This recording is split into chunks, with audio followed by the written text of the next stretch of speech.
PlayStation has a big hole in their software lineup, and that's first-person shooters.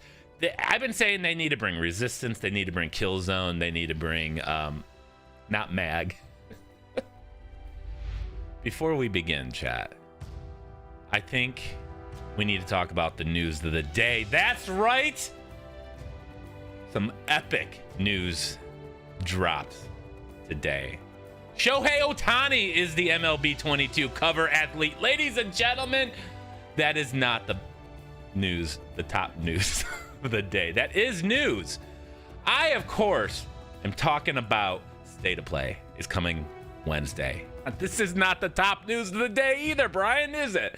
No, it is not. The big news of the day is Sony bought Bungie for $3.6 billion. Now, I know. Like, Sony has never bought anything for more than, like, what, Insomniac, I think it was $229 million, which, looking back, is a hell of a bargain. No, $3.6 billion is nothing in today's money because Microsoft, as you guys know, just spent $69 billion on Activision Blizzard. But Sony came back and they bought Bungie. Now, a lot of you guys are going to say, well, obviously they bought this big studio because Microsoft's been buying, you know, Bethesda and Activision Blizzard.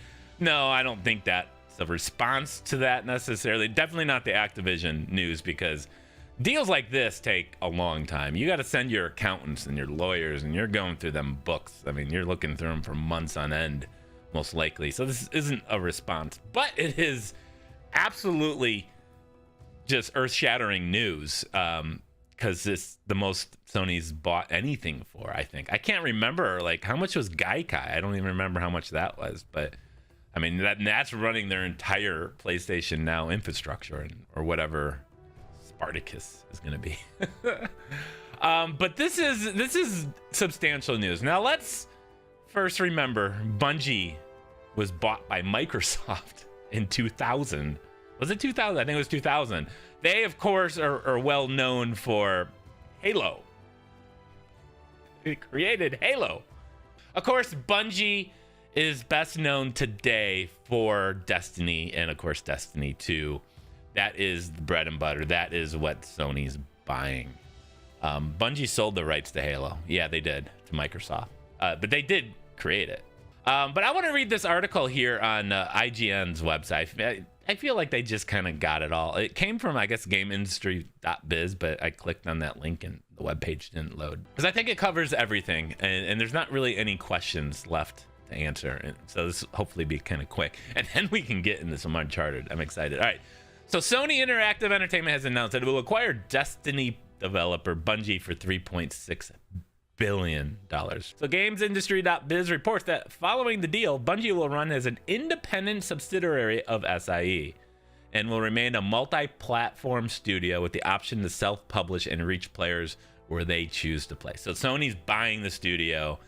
It's still going to remain multi-platform. That means Destiny is going to stay on Xbox.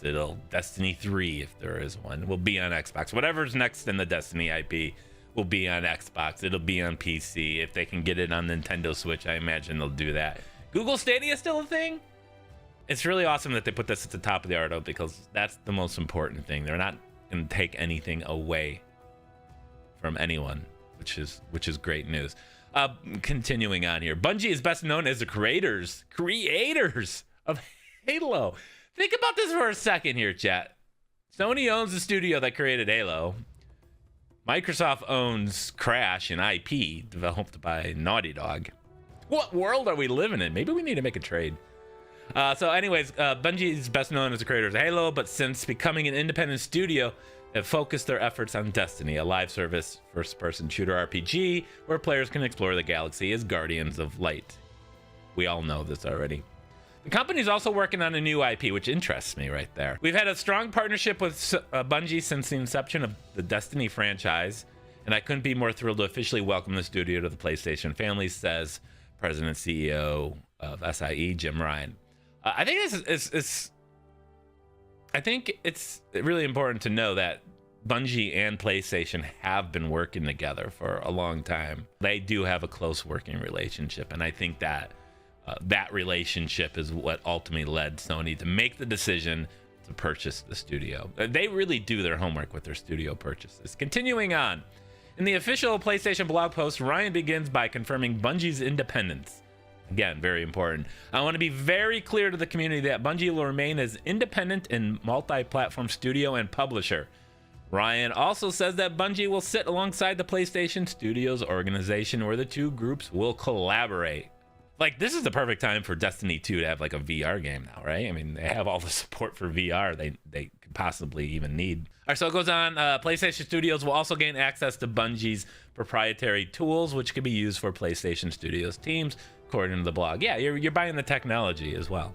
In a separate blog post, Bungie detailed what the acquisition means for the company, calling SIE, "They're a partner who unconditionally supports us in all we are and who wants to accelerate our vision to I don't have vision to create generation-spanning entertainment." So Bungie reaffirms that it retains its ability to independently publish and develop games even after the acquisition. That's at least until Sony says they can't anymore, right? It's committed to supporting games and communities and where they choose to play.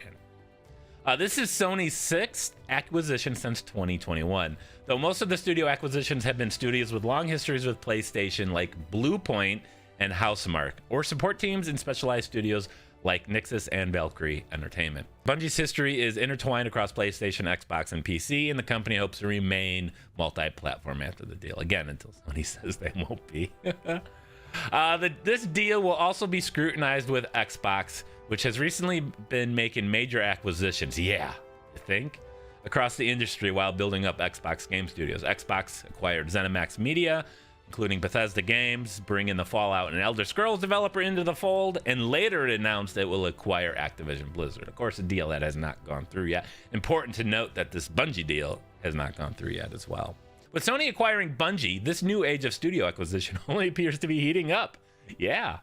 As studios look to expand their portfolio of teams and franchises, they should edit that to studios. Instead of that, it should just say Xbox and PlayStation. That's the only ones doing. Oh, that's not quite true.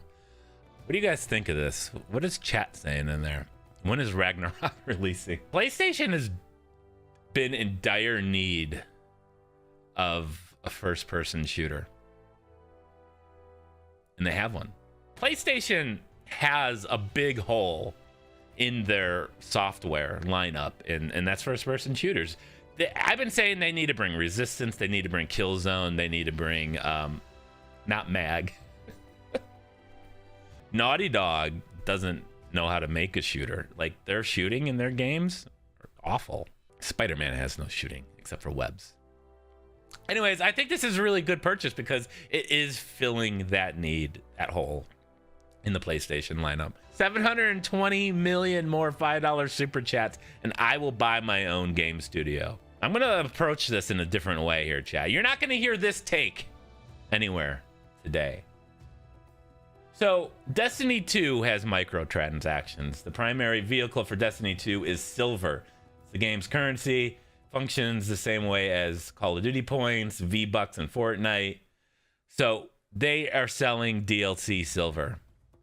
Name me one franchise other than MLB The Show that is raking in money from microtransactions. They don't have one, which is why Sony maybe should consider buying EA and get those FIFA, Madden microtransactions. Like, PlayStation doesn't have that cash cow. They make single player games, they sell them, and there's not really much of a revenue stream other than MLB The Show, and they do make a lot of money in MLB The Show microtransactions. They never report on it. No one ever talks about the show, but yeah, that's making a lot of money. When I heard they're putting it on the Xbox, I'm like, oh, thank God. Sony's gonna have the money in the world to buy Bungie. So yeah, what do you guys want to see Sony buy next? I don't want Sony to do an Activision type thing. I don't want them to buy EA, all right? I want EA to exist on their own. I want Activision Blizzard to exist on their own, but too late for that. Maybe Konami would be the one I'd be like, all right. Because we have to get Konami out of Konami's hands is what we really need to do.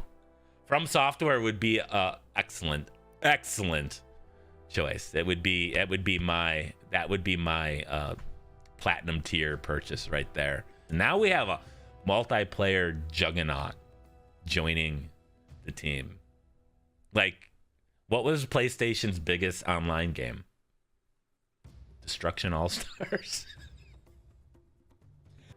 The Last of Us multiplayer is decent. Rashad, you're right. You're right. But it's not known as a multiplayer game.